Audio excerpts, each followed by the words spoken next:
heartbeat, because Donald Trump has a vision to make America great again.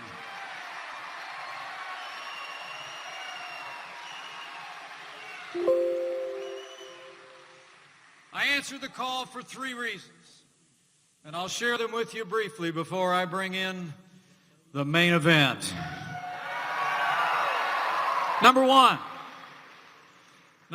for all of my years in public life as a governor and on Capitol Hill, after 7.5 years of failed leadership that has weakened America's place in the world and stifled our economy, I said yes because Hillary Clinton must never become President of the United States of America.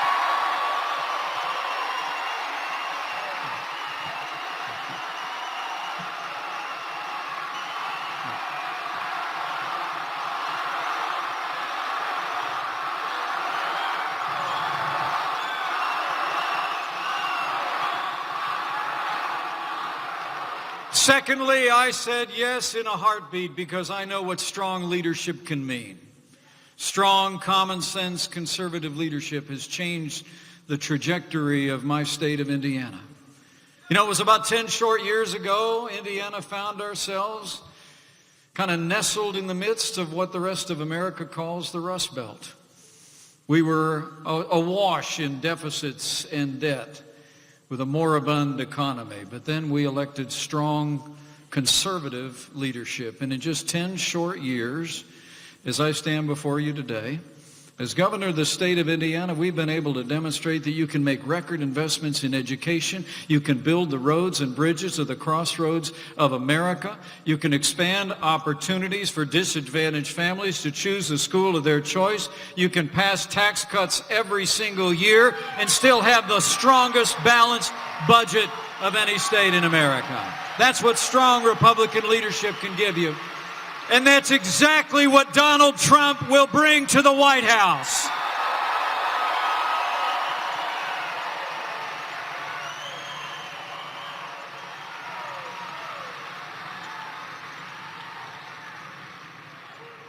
And lastly, I said yes because I had the privilege to get to know this good man and his wonderful family.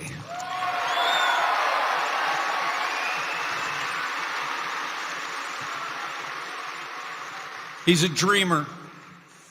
He's a builder. He's a fighter. And he's a patriot. And he is a man who will put America first and put America back on top again.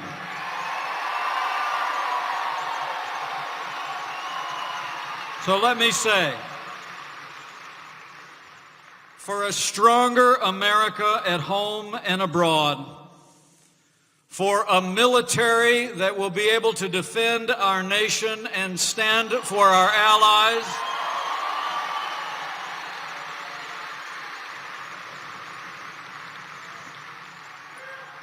to have a commander-in-chief who will name our enemy and marshal the resources to crush them at the source,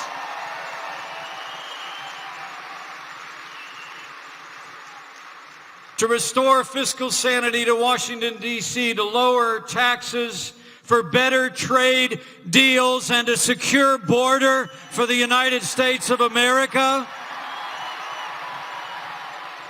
for an American energy policy that will end the war on coal once and for all,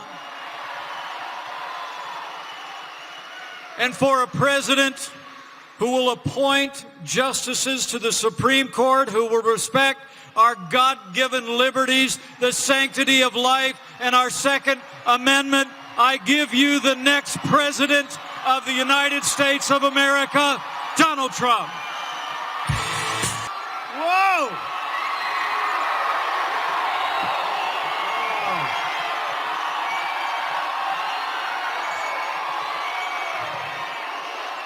This is amazing. This is amazing. Thank you. USA.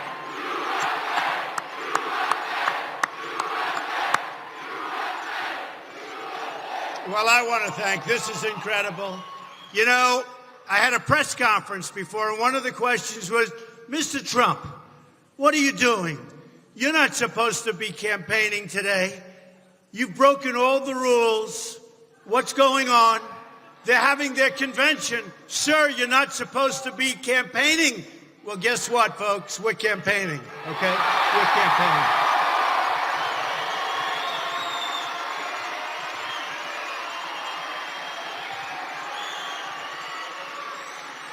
Because we're going to make America great again, folks. We're going to make America great again. Remember that.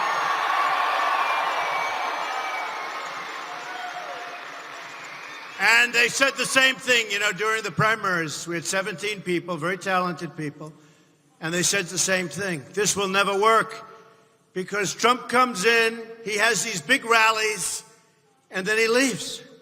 And I'm supposed to have dinner like with two people, spend the entire evening, then go to another two. And they said, well, why do you do that? I said, well, I do it because I can get the rallies. The other people can't get the rallies. It's very simple. It's very simple. But that worked. I have to thank two people that have been unbelievable and great friends. Tom Marino, Congressman, where's Tom? Get up here, Tom, get up here. And Lou Barletta, get up here. Oh, there they are. Lou. All right. They have, like, big fences to cross. Just stay there. Just relax, okay? We all know what you look like. You know. But they have been so great right from the beginning, and I want to thank you both. I want to thank you both. Thank you. I mean it. So it's been an amazing, sit down. Come on. We've got plenty of time, right? We have nothing but time. It's a nice place. This is very nice. First of all, Mike Pence has been amazing. He's been amazing.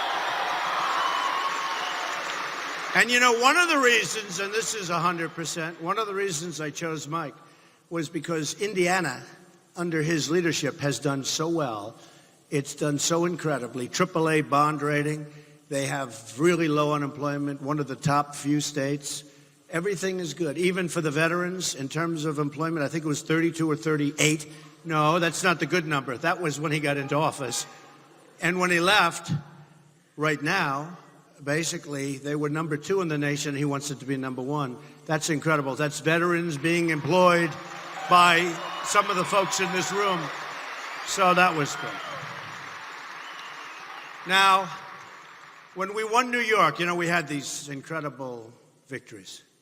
Now, what do I know about politics, right? What do I know? But we do have a lot of common sense, all of us, don't we? We know. We know. We know a lot.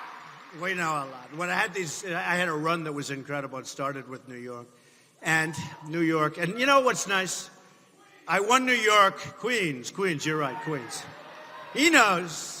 What are you doing here? What are you doing here? But we had this incredible period of time, and we just kept winning. But I went to New York, and we had a massive landslide victory, won just about everything. And in my victory speech, I don't even know why I said it, but I said, this is in the middle of Fifth Avenue, okay? We're going to put the miners back to work. I said that. I don't even know why. And by the way, that includes the steel workers, and we're going to take a lot of the regulations off of gas because gas is big and they want to close you down. They want to close the mines down. They've been closing mines down. It's sad.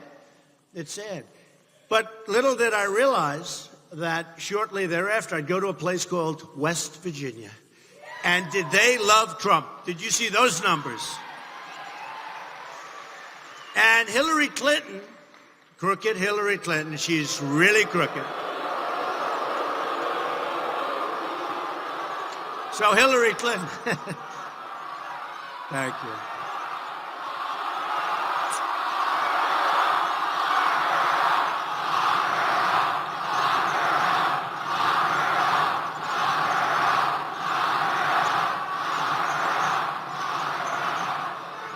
You know what we're going to do even better? We're going to beat her on November 8th. We're going to beat her, okay? That's even better, okay? That's what we're going to do. Got to get out there. We got to vote. You got to get out there. We got to get out there. But you remember, so Hillary gave a press conference in an area where coal and the different things that we all love wasn't so important, right? And she figured she'd make the statement and it wouldn't get back to West Virginia. It got back to West Virginia, and it got back to Pennsylvania, and it got back to Ohio, and it got back to a lot of places that she didn't want to hear that message. She said, we're going to put the coal miners, and we're going to put the coal mines out of business, okay? No good. And we had an event. It was at a big, massive place. It was beautiful in West Virginia. And the place was packed. It had to be 10, 12,000 people. And outside, they had at least double that number. And it was love. And I went and saw some of the miners. And I said, so tell me, would you ever think of like leaving and going to another place and maybe doing something else instead of this? They said, Mr. Trump, and I understand this so well, we love mining. We love doing it. This is our livelihood. Our fathers, our grandfathers, this is what we do. We do it so well. We don't want to do something else. And I said, I love that. I love that. I can understand it, and I love that. Love it. So hang in, because we're going to put you back to work. We're going to put you back. It's going to be a beautiful thing to see, because these are great people. These are amazing people. And so many from this area, but so many from this state. And I went to school in Pennsylvania. I love Pennsylvania. You know, I love Pennsylvania. And we're just going to, you know, when I look around and I see what happened, I didn't need to do this. I had a very nice life. Beautiful family, beautiful business. I built this incredible company, all good stuff. And I just couldn't stand. You look at the Iran deal. You look at so many different. Everything is wrong. Everything is wrong. Take a look. I'll tell you what. Let's talk. Take a look at the convention that's going on right now. They don't honor. Think of it. They don't honor our police. They don't honor our law enforcement. We started complaining they had no American flags on this massive stage. They had no American flags. They forgot to put up. Now, we had a lot of flags.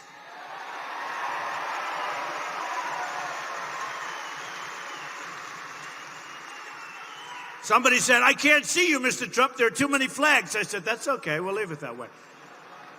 But we had a tremendous success. And we got a bounce that, according to one of the networks, said it was one of the biggest bounces that anyone's seen.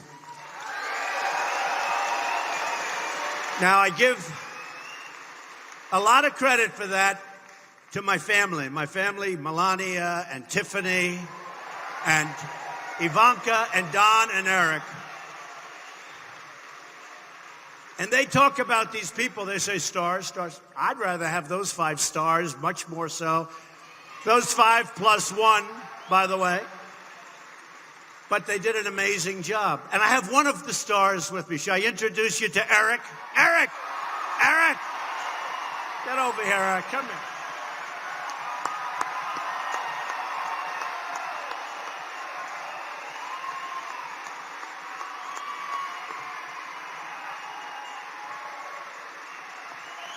Wow.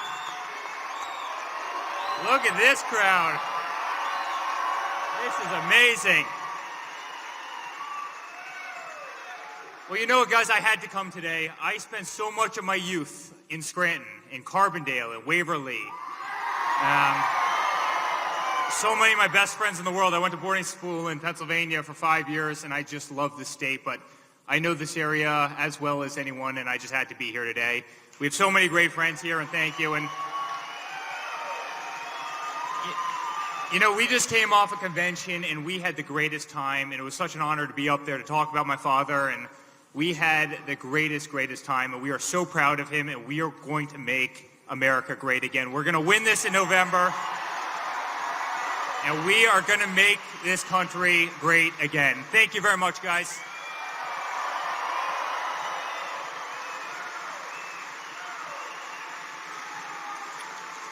That's my 6'6" boy. He's a good guy. He's a good guy. He loves this area. He really did. He loved the school he went to.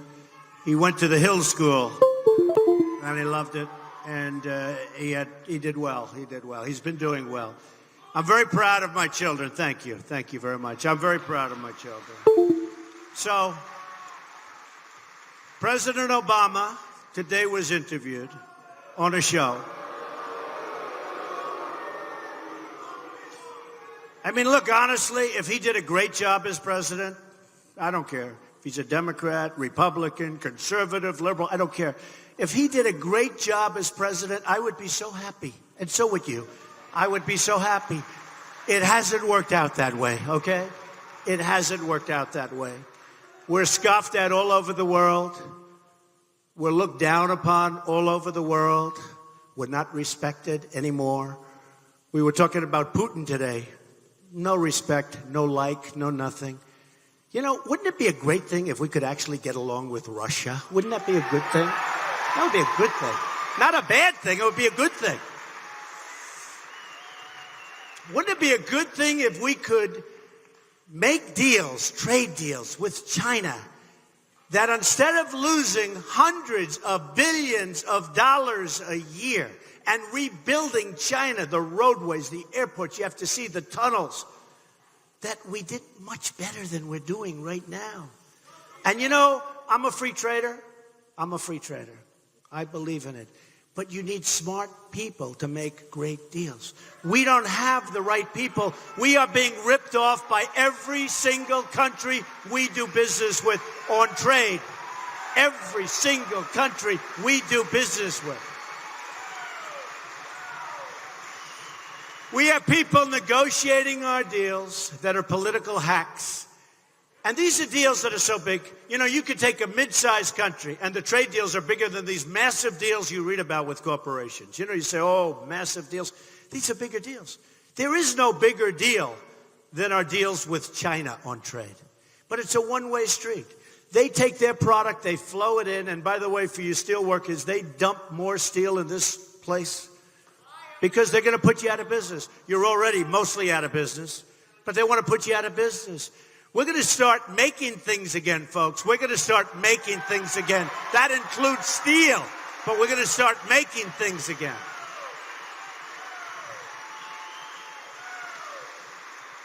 A friend of mine who's a manufacturer, he's a great manufacturer, and he's not a very political person, which is probably good for him, but he's a great manufacturer.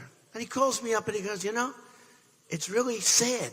I worked so hard to get into China. I can't break in. He can't get in. It's so hard.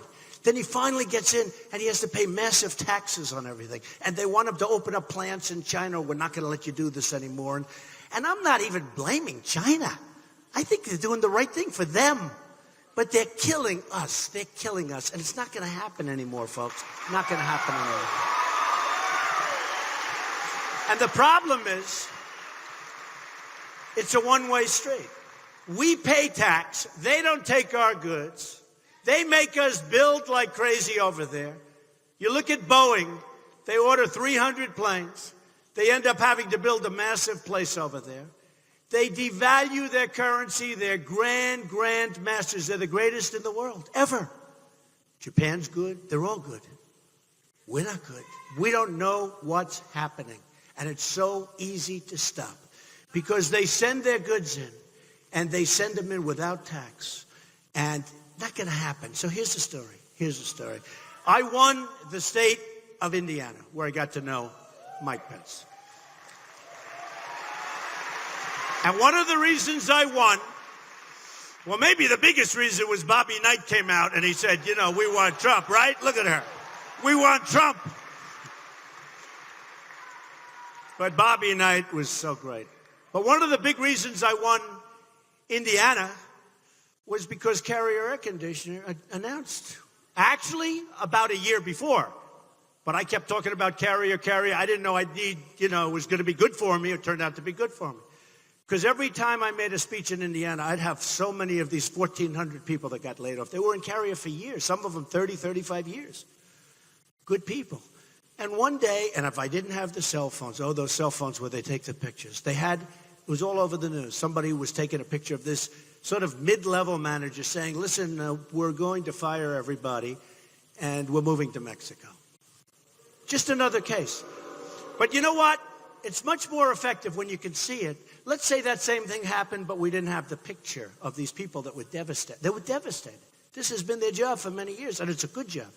You know, the jobs we have aren't good jobs anymore. They're bad jobs. And even the opponents say they're bad jobs. So I go to Indiana, and I've been talking about Carrier for a long time, and it got worse and worse. And many other countries. This is just, in all fairness to Carrier, this is just one of hundreds and hundreds of companies that are moving out. In this case, going to Mexico. Many of them go to Mexico, but in this case, going to Mexico. So they announced they're closing. They're going to fire everybody, and they're going to move to Mexico. They're going to make their air conditioners. They're going to sell them over here, and that's it. Not anymore, folks. Not anymore. Not anymore. Not anymore. So now when that happens, and this can pertain to all of we're going to keep your companies, and we're going to bring a lot of companies back. We're going to bring our jobs back. We're going to bring our coal back. And we're going to have clean coal. It's clean coal, but we're going to have coal. And that gas is going to be just a beautiful thing, okay? Because they want to regulate you right out of business. They want you out. They want to stop that one now. So what happens is this. They think they're going to go make their product, sell it in. Everyone's going to be happy. So for years, I've been watching, even before this administration, this beauty of an administration. I've been watching, and I've seen they're always trying to stop people from, they're trying to come up with plans, maybe low-interest loans, maybe zero-interest loans. I think they made a couple where they actually had the people, they gave them the money at zero interest or whatever. And then they moved because they forgot to say, you can't move, we're giving you money. This is the people that we have. So here's the story. Here's the story. It's very simple. I'm a free trader. But when trade isn't fair and when things aren't fair and when countries disrespect us, we're going to be very firm, very nice. I get along great with leadership. And I'm not angry at the leadership of Mexico or Japan or Vietnam, new, strong Vietnam, or China. I respect what they're doing. What they've done is fantastic for them. For us, horrible. So what we do is very simple. I've watched for so many years, and it's so basic. Half of the people, and I know a few of the people here, they're great business people, friends of mine. They're friends of mine. They came. There's one right over here. Stand up, Albert. Where the hell are you, Albert? Stand up, Albert.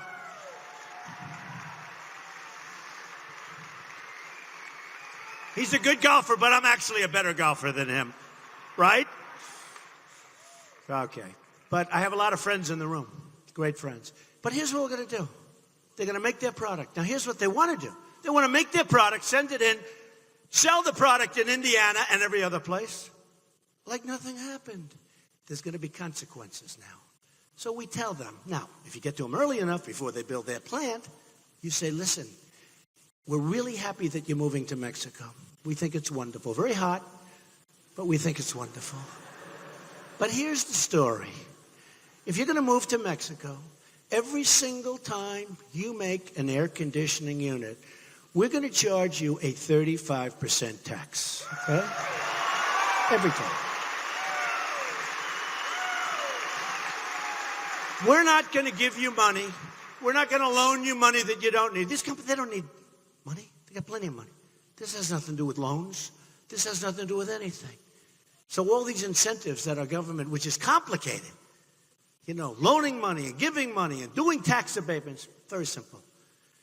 And I guarantee you, and I always joke, it's so much fun for me. You know, I love business. I just love it. And I have an instinct for it. I built an unbelievable company, some of the greatest assets in the world. Some of the greatest assets in the world. Like, incredible. And I like it. The only problem is, as president, I probably shouldn't be making the call, right? I joke about this, but true. I shouldn't be calling the head of an air conditioning company, right? But I got to do it. It's so easy. It's like 3 minutes. My wife would say, you shouldn't be calling the head of Carrier Air Conditioning. I say, but honey, I'm telling you, it's so easy. Because I have some of the greatest business leaders in the world endorse me. Carl Icahn, great business leader. So many others. And the reason is because they know I know what I'm doing.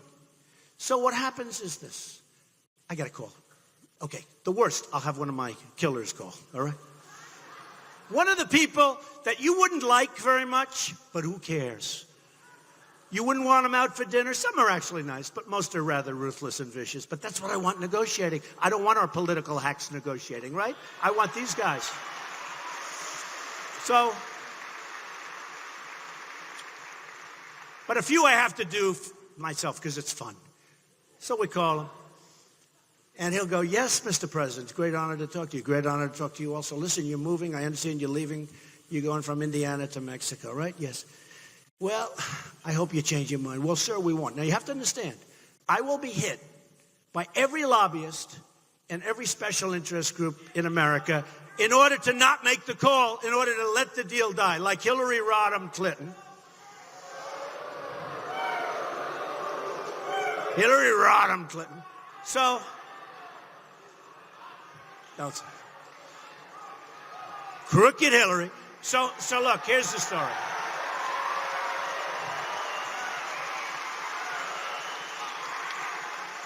So, normally a politician, so they're going to be calling, right? They'll call and they'll talk and they'll say, you know, this and that. And they'll say, Madam President. Oh, I don't want to hear that. I do want to hear it eventually because I want to see a woman become president, but it can't be her. She's a disaster. She's a disaster. She'll set you back a long way, women, if that happens. It'll be a long way before it happens again. You better be careful what you wish for. So here's the story.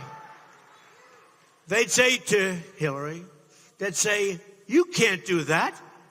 They gave you $2 million, or you can't do that. Your lobbyist paid you a fortune and raised millions of dollars, or you're special.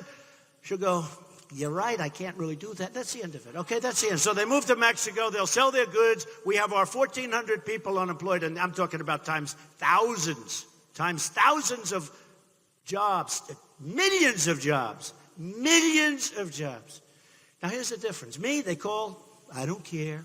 Who is it? I know half of these guys anyway. I don't care. What do I want to take his call for? Okay, does nothing for me. You know, I spent $60 million so far in my campaign, right? 60. And I'm spending last month, I guess it was, somebody said, I thought it was $2 million, and they said it was $3.8 million. It's really good when you don't know that it's 3.8, right? No, I thought I put up 2. It was a matching something, and they said, oh, would you put up $2 million? It was actually 3.8 million. And I said to myself, you know, it's great. When you can put up 3.8 million instead of 2 million, you don't care. It's the way it is. I don't care. And I'm continuing, but I'm raising a lot of money. We're raising a lot of money for the Republican Party, and it's coming in big league, and it's coming in small doses, and that's something no other Republican is going to be able to do. Mike Pence was just saying, it's an amazing thing. We raised like $27 million for a partial month last month, and we're doing equally well this month. And I think the average cost was like $61 or $64, something like that.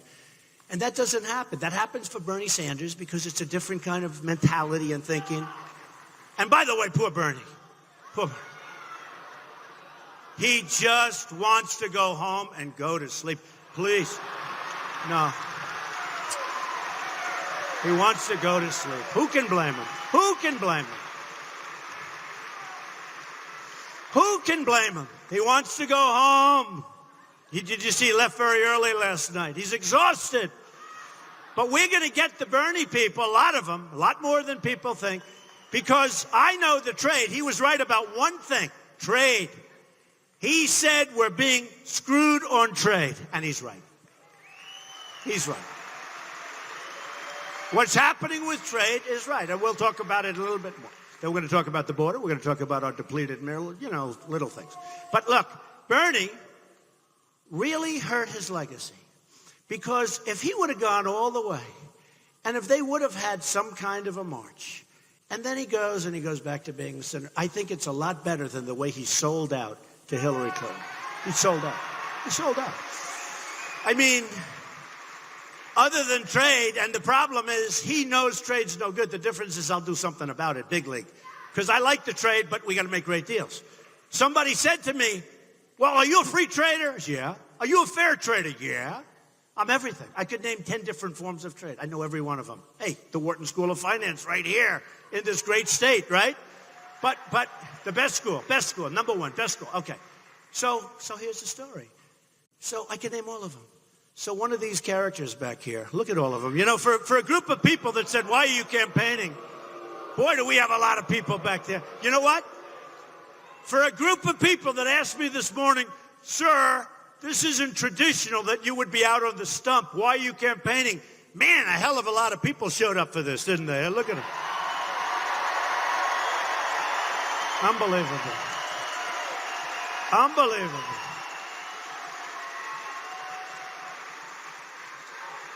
Isn't it unbelievable? By the way, I have to tell you, they are the most dishonest human beings you'll ever meet. I really mean it. The most dishonest human beings you will ever meet. True.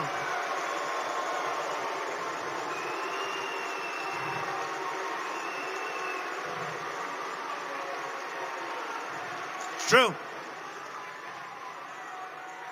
Especially if you're like a Republican or conservative, forget it. These are really bad people. Now, 25% of them are fine. 50% are not great. And 25% are among the worst people you will ever encounter in your life. It's true. They lie. They lie. They lie. You know the story where they never show the size of the crowds. They never do it. They never do it. Unless the protest. You know, I don't have protesters. People are so in love. I always say the safest place you can be is at a Trump rally. It's the safest place. The safest place. True. True.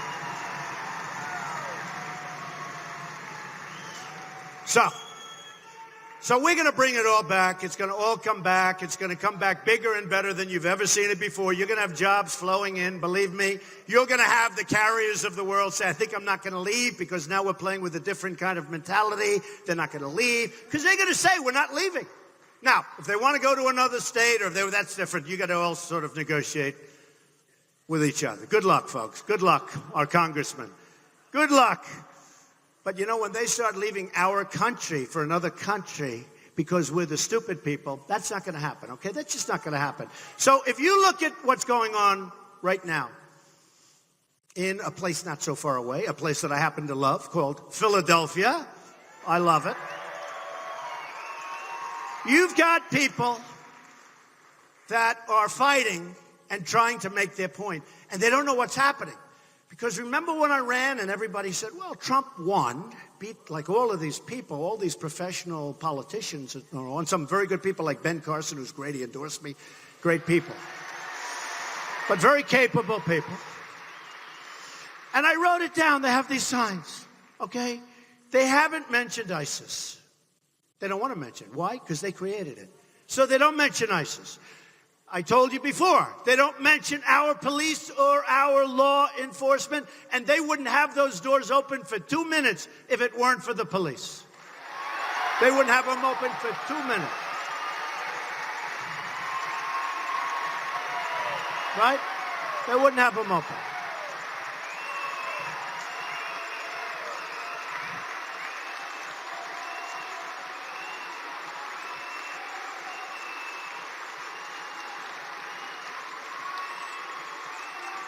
Their new name, which is the joke of all time, is that Crooked Hillary is a change maker. Do you see? Change maker.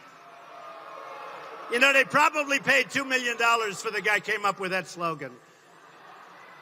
And I came up with Crooked Hillary all by myself. Okay. Zero, no money. But change maker. She's a change maker. So she's been doing this for like 30 years plus. And she's going to be a change maker, right?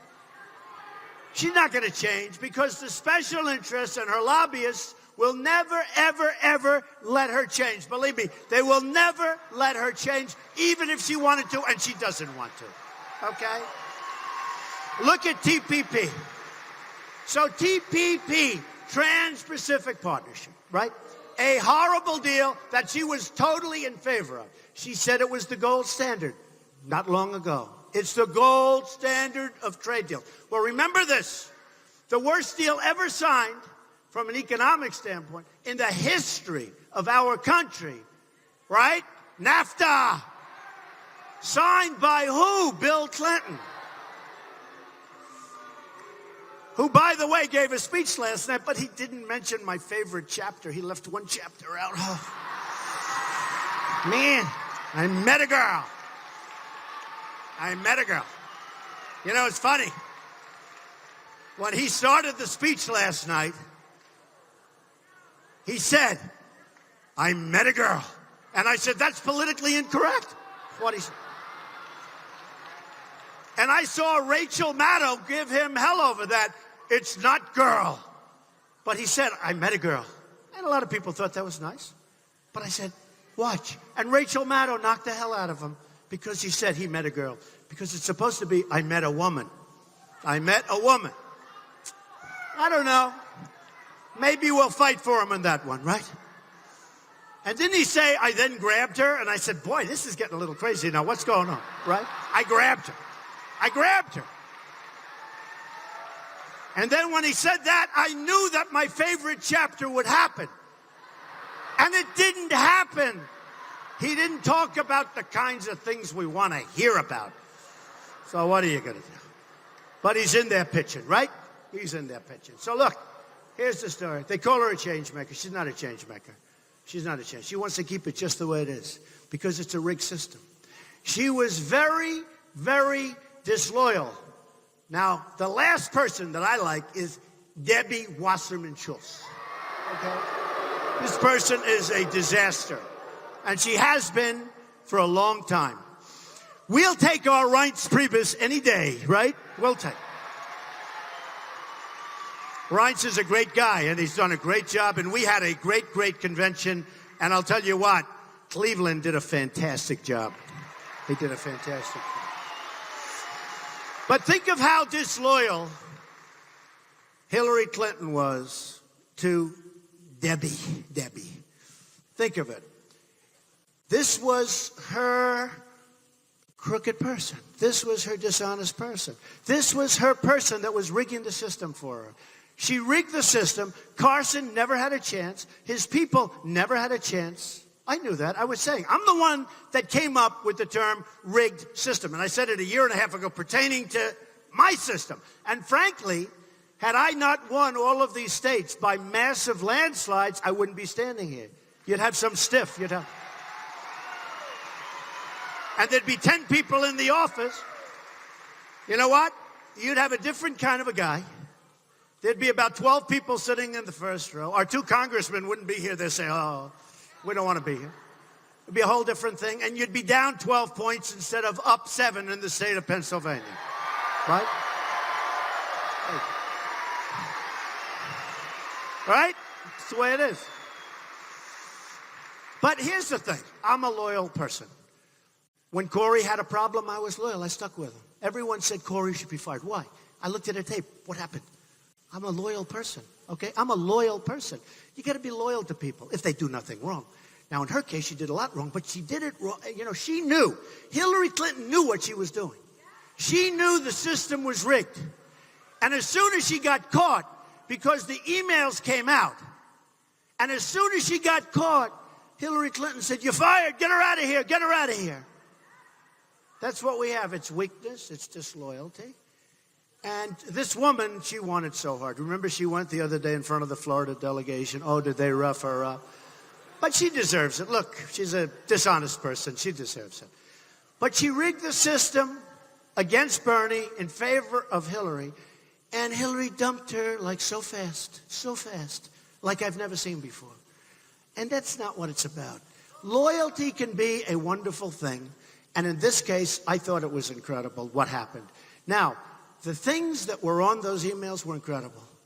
You talk about race, religion, women.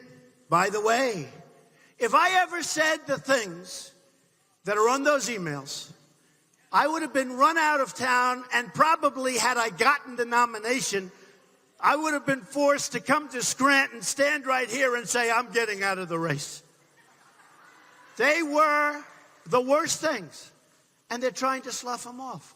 They're trying so hard to slough them off. And then I see her campaign manager, I don't know, young guy, nice guy, who knows, and he's on television. And he said that Russia hacked them. Right? No, he said Russia hacked them. I'm trying to figure out, how does he know that, right? So he goes, I think it was one of the Sunday talk shows, right? And he goes, Russia hacked them. And then he goes like, I said, how does he know? He didn't really know, but he said Russia hacked them. And then he said, Trump. Yeah, Trump. And I'm sitting there watching, I'm saying, what did I do? What did I do? What did I do? Right? Trump. I wish I had that power. Man, that would be power. So he talks about Russia's hacking. The only thing he didn't say is what was on the emails was a horror. That's what the problem is. What was on the emails was a horror. But I'll never forget it. I'm sitting, I'm watching, falling asleep. He's a boring guy. And he said Russia with emails. Probably was China or somebody else. Might be a 400-pound person sitting in bed. Okay? Might be. Some of the greatest hackers of all time. But he said Russia. And then he said Trump. And it reminded me of John Lovitz. You ever see The Liar? John Lovitz, right? In Saturday Night Live. Yeah, I went to Harvard. Harvard, that's right. I went to Harvard. This was like, yeah, Russia hacked. Yeah, it was Trump. That's Trump. I'm saying, whoa. Right? Now, these are lying, bad people, folks. These are bad people. These are bad people. And they're incompetent people. And we want to turn our country around. We want to make great trade deals. We want to have strong borders. We want to have the wall. We want the wall. We're going to have the wall. Because we're going to stop drugs from pouring into our country and people from pouring into our country. We want the wall.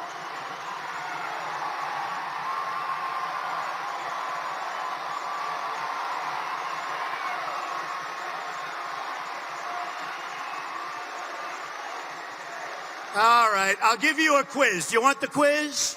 Who's going to pay for the wall? Who? 100%. 100%.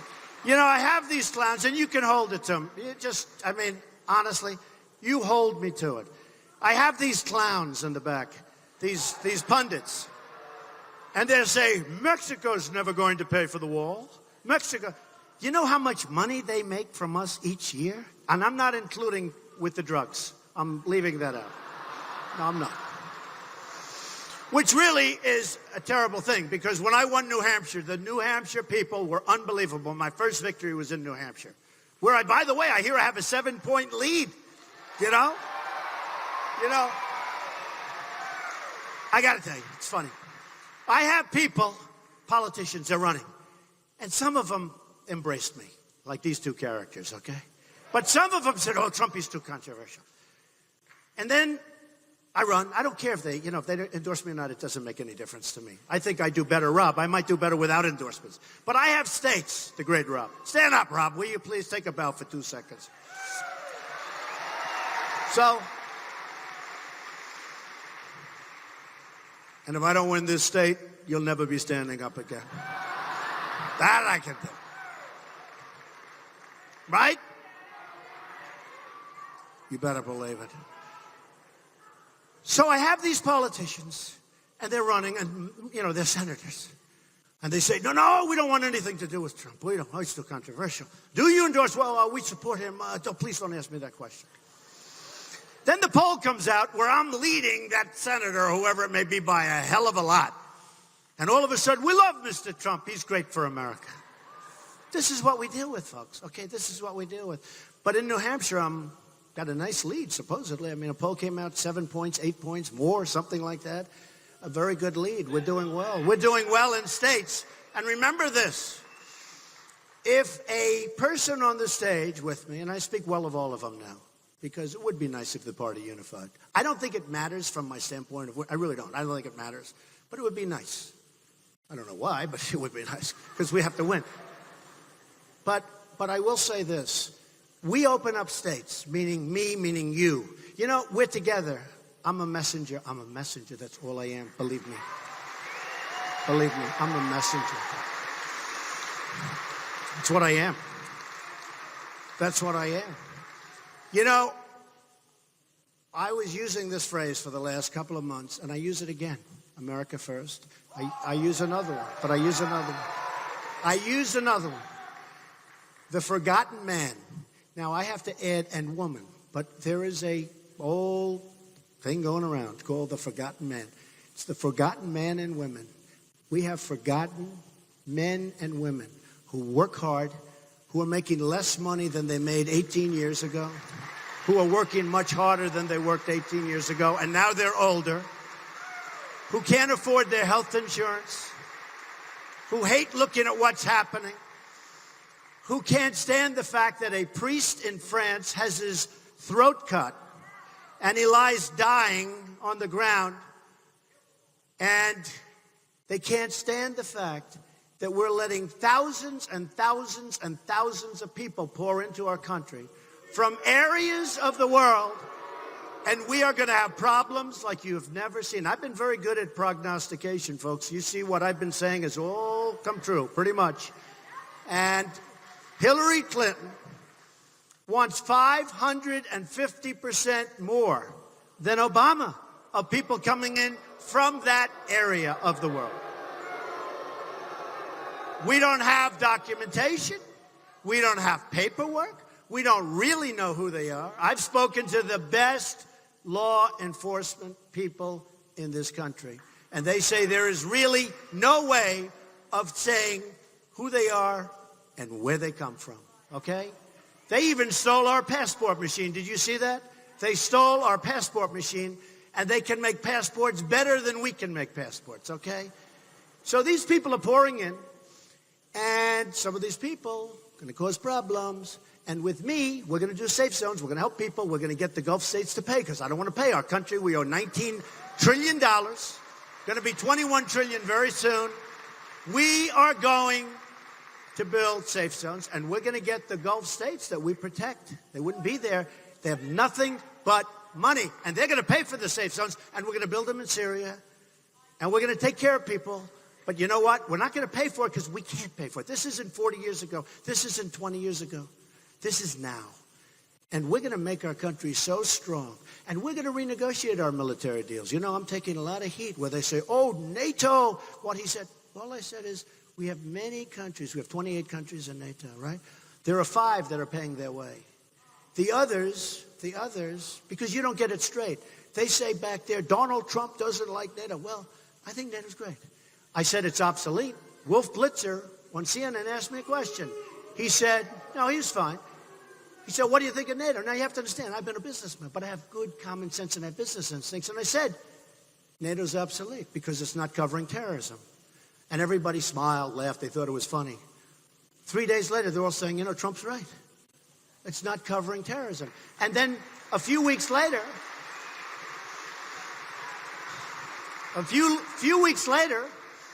check out the Wall Street Journal. A few weeks later, a front page Wall Street Journal. NATO to open up terrorism division. I said, great. And to appoint a great guy as the head, you know, one of their big guys. Who knows? Who knows if he's any good? Who the heck knows? Who knows, Father, if he's any good, right? We need your help, Father. So that was right. And then I said the second thing. So I said it's obsolete, so they'll work on that. And I think NATO's fine, but we have to adjust. You know, you can't go for so many years and no adjustment. So now they have that. But I also said, because I've heard this, that people aren't paying their fair share. They're not paying their way. And then these stupid people, they say, but we have a treaty. They say, what would happen if Russia, somebody attacks? I said, I don't know. Have they paid? Have they paid? Have they paid? Tell me. Have they paid?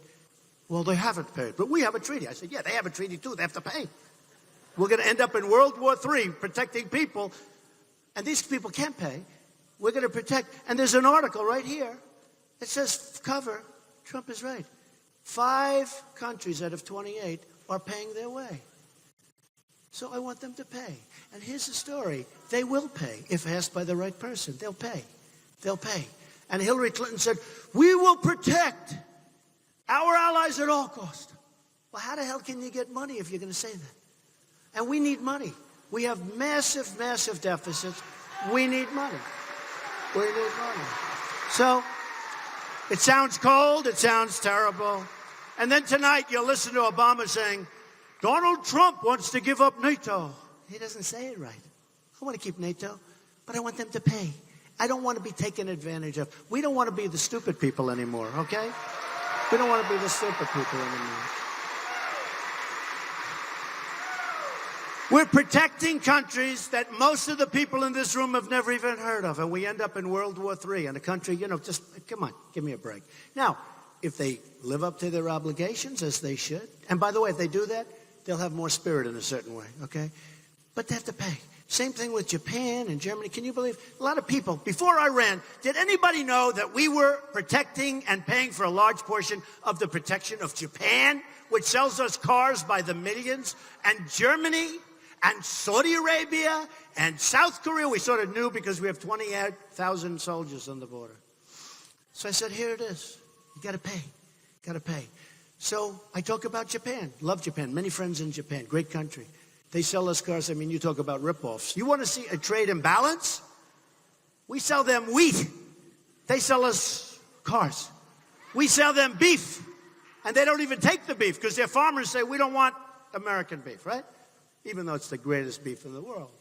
They don't want it. They don't want it. So we sell them beef. They sell us cars. It's the greatest trade imbalance. You got to see it. It's like the floor is us. The ceiling is Japan. We don't do anything about it. We don't do. But on top of it, we protect Japan. So a general gets on, sent obviously by Obama, and he said, Mr. Trump doesn't understand. He knows nothing about defense. I know more about offense and defense than they will ever understand. Believe me. Believe me. Than they will ever understand. Than they will ever understand. So he said, and this is a general. Now, if he says this number, it's actually lower. He said, doesn't he understand that Japan pays for 50% of its production and of the work we do? Okay? They pay for 50% of the defense that we give them, of the military protection that we give them. So the newspaper calls up and they say, Mr. Trump, sir, they pay for 50% of the military. I say, why aren't they paying for 100% of them? What? And the reporter goes, oh, never thought of that. They don't think of that stuff. And Germany, who has a Mercedes? Half the people in the room, okay. But look, Germany. Now, I don't mind, and I understand all the reasons why, and we don't want them to arm and all of that stuff.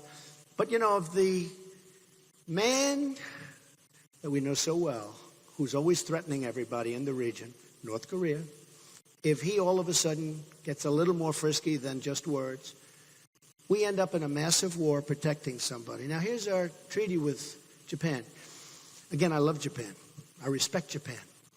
I respect what they've been able to negotiate. I think it's great. But here's our treaty with Japan. If they get attacked, we have to protect them, essentially World War III, right? If we get attacked, they don't have to do anything. Okay? They don't have to do it. No good, no good.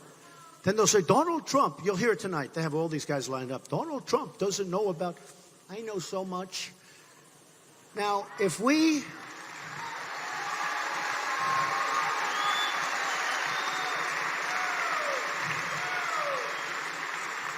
And I actually saw it today on television. I saw a couple of people. They called me. One guy calls me. He's a teacher at a big college. Could I come up to your office with my students? I said, oh, this is just what I want. Oh, I'm so busy. He comes up. I treated him nice. A while ago, comes up, treated him nice, take pictures with all these students. Say, yeah, goes back. Then I see him on television. I know nothing about, because I cannot tie the fact that they're not paying into this. Why? Am I right? I mean, give me a break. So people agree with me, but they don't tell you the story. A lot of them said headlines, Donald Trump doesn't like NATO. He wants wants to get out of NATO. They don't say what we're talking about. So when they hear what they're talking about, everybody says, you know, you're right. So right now, headline in a major newspaper 2 days ago, 5 countries out of 28 are paying their way.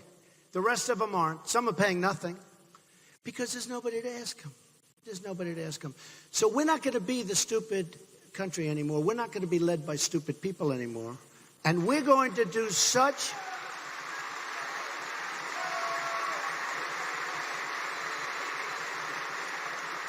I mean, think of this.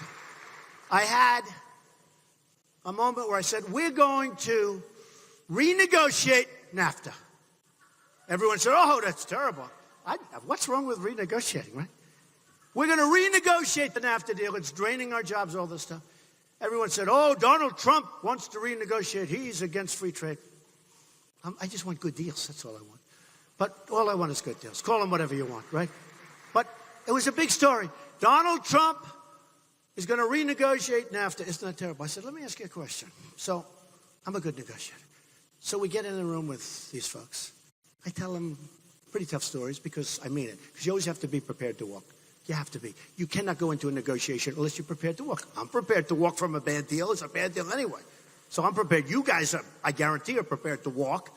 You've lost half of your businesses. I mean, I'm not going to go into it, but I look at Scranton. Pennsylvania has lost 1 in 3 manufacturing jobs, right? Look at these numbers. Look at these numbers. Look at these numbers. Scranton has lost 43% of its manufacturing jobs since Bill Clinton signed NAFTA.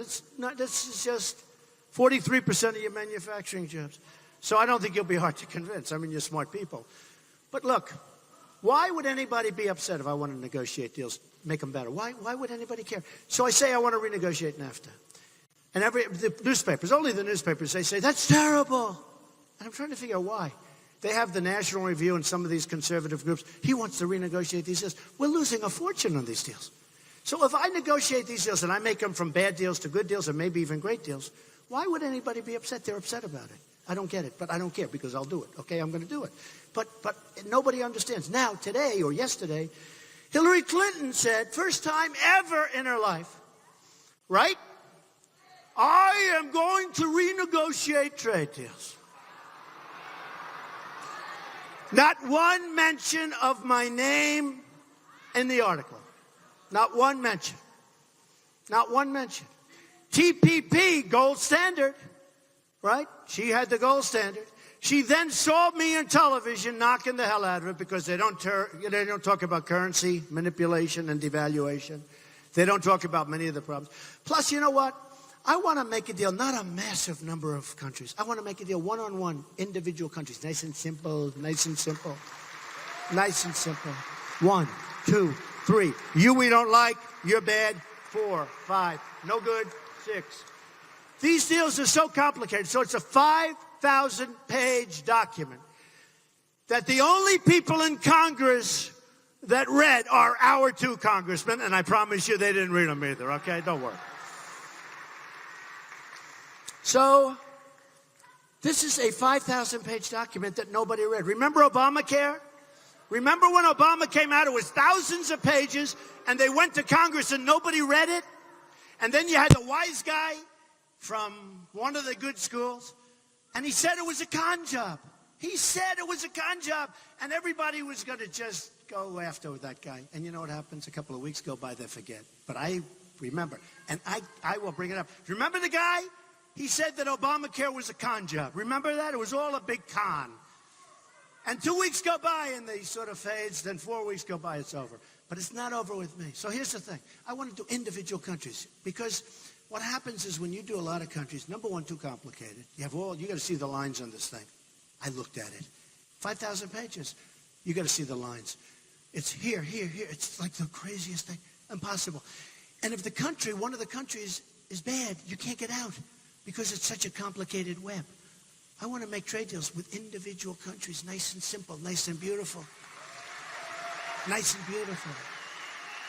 And if the country misbehaves or takes advantage of us like they always do, we just send them a notice. Sorry, here's your 25-day notice. Okay, we're breaking off trade. And you know what they'll do? They'll call up and say, what do we have to do to keep it going? Okay, and we'll make a better deal.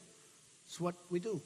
So look, folks, we are going to make this country so strong again. We're going to build up our military. It's totally depleted. We're going to build the wall. We're going to take care of our veterans. Our veterans are our great people. We're going to take care of our veterans. We're going to take care of our vets. They've been forgotten. So many people have been forgotten.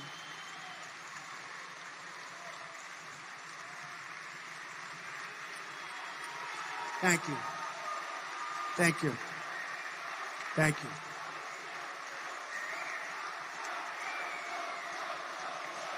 Thank you.